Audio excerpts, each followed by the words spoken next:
sorry, kind of like ran out of time, so I had to make a part 2. But referring to the Bibles and the different translations, okay?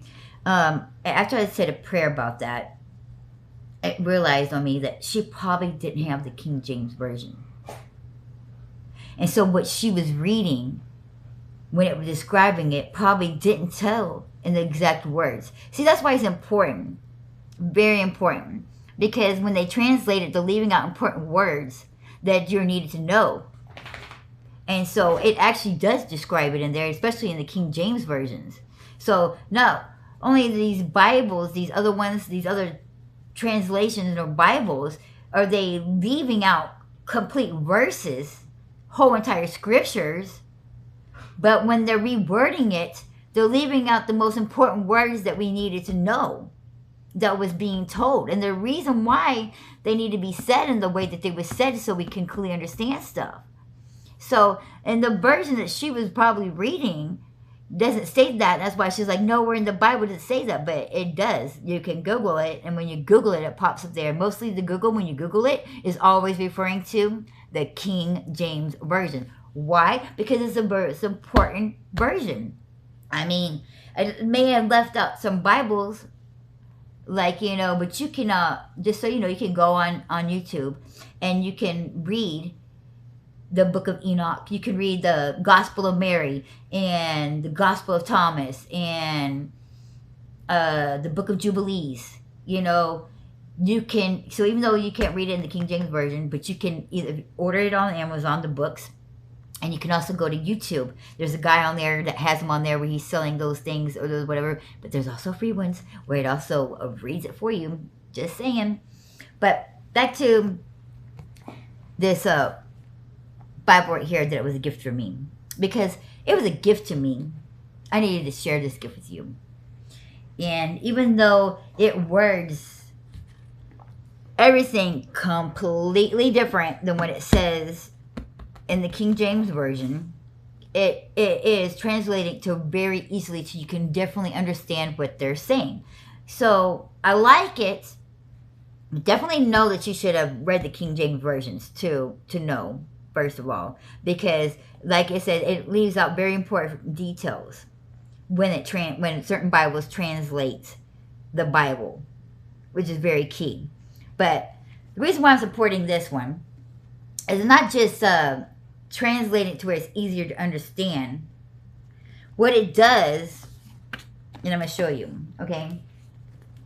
In between the chapters, it gives you highlighted topics of what this part in these verses is going to be doing.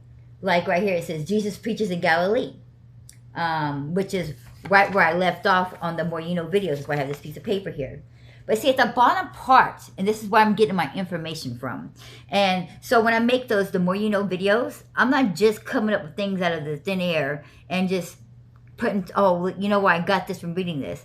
It is actually correct information, so much correct information that they put it into a Bible. So I'm getting that from you. Okay, so I'm sharing this information that has to be correct information. So I'm not gonna be misleading you or whatever. Not. I just think that was a $70 Bible, and it only has half the Bible in it. Not a lot of people are gonna be out there, be like, "Oh, let me get that Bible and spend almost $100 on it, and it only be half the Bible." So I don't think a lot of people will be getting this version. Plus, only that, I don't know of too many places who would be selling this version. But it's called it's not just a translation of Bible, it's called the Passion Translation. So it's not going to leave out scriptures. What it does is translates them all. But the part I love underneath here, see all the stuff that's highlighted in yellow at the bottom? Right from here, it takes each verse that is important and it describes the meaning of that verse behind it. Not only that, but it gives you like, say right here when he goes to Capernaum, right? Where Jesus goes to preach in Galilee. It says here, right underneath, it goes, so chapter 4, verse 13, Capernaum means the village of Nam. And I don't think I said that correctly. But it continues on, it goes, it is a fishing village on the northwestern shore of the Lake of Galilee. And Nahum means comforted. So Jesus did many miracles and based his Galilean ministry in the village of the Comforted. See, so it gives you an insight to the verse, correct information. So the more you know videos that I'm doing, I am going over what is written at the bottom part of this specific Bible, which makes you blah. It's just light bulbs and just ding, like I did not know that. Really quick to show you what I'm talking about is when you got King David and King Solomon, okay? Now, everybody talks very highly of King David, but he committed adultery and he committed murder and everything like that. And people's like, wonder why, and King Solomon, he was this great king too, but he's very wise and all that stuff. Here's the reason why. King David, even though the sins, he obeyed God. King Solomon did not. And not only that, but when they both got in trouble for their sins, because the sin that King Solomon committed was also throughout when he disobeyed God. Because he disobeyed God when God told him, do not have so many wives. King Solomon had 1,000 wives, 700 wives, 300 concubines. Okay? But when King David got in trouble, and God got onto him and was punishing him or reprimanding him for the sins he did, the first thing he did was, oh, dear God, I'm so sorry. Please forgive me. Blah, blah, blah, blah. Whatever you do, just do not leave me. Do not take me do not take you out of my life. I can't live without you. I don't want to be without you. Okay? Now, when King Solomon got in trouble, the first thing he said, oh, dear God, please forgive me. Whatever you do, just don't take away my kingdom. Don't take away all that I have. Wow. Okay, see the two differences there? Not only that, but see, this is what I like about this little part down here. Okay? So in Matthew 25, verse 15, they're talking about, as I think it was a parable of some kind of money, whatever, the stewardess, right? And it refers to King Solomon. Well, here's the thing about having all those wives. The reason why God told him not to have so many wives was because when you do so, and not only that, but he was marrying outside of his tribe. A lot of people mistaken that didn't mean he couldn't marry outside his race. They do that a lot, twist the words in the Bible. No, does it not say that anywhere in the Bible about marrying outside the race. It means tribe, religion. Okay, and the reason for it is because those women and other people worship other gods. And he only wanted them to worship the one God. Okay, and that's exactly what happened to King Solomon. He had all these many wives, and the ones he favorited was worshiping these other gods. So he started worshiping these other gods. Which God said would happen if you had so many wives, especially when you marry so many wives outside of your tribe. Not only that, but was he not worshiping other gods? Here's another kicker. This is where I got, this is what I love, and this is what I got from this Bible in the little bottom parts of there.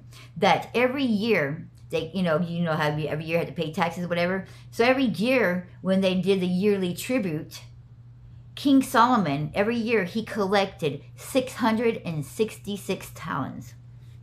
Wow. Boom. 666. Satan. He was worshiping other gods.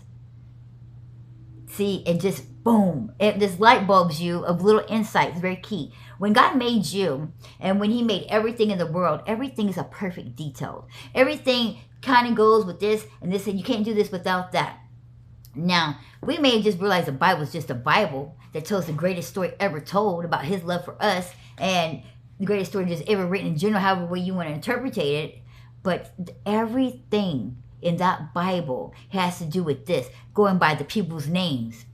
They all have meanings and means this, like even the place where Jesus was born, the meaning behind the names, like when I was reading that Nazareth is not only but the village of fighters, but also the village of bread. Jesus is the bread of life. I mean, it just keeps going on with these awesome little details. And this is why I will be, when I go to read these, I'm going to be making the videos the more you know. And I'll be not reading the passages, what it translates to, but I'll be reading the parts that's underneath that gives you the things that we did not know from reading the Bible. So that I can share this great gift that I have just been given to me by somebody else with you. Because not everybody was going to be able to get a hold of this Passion Translation Bible to be, first of all, expensive up. So I'm going to be sharing this gift with y'all. We're going to be knowing this together. This amazing new information.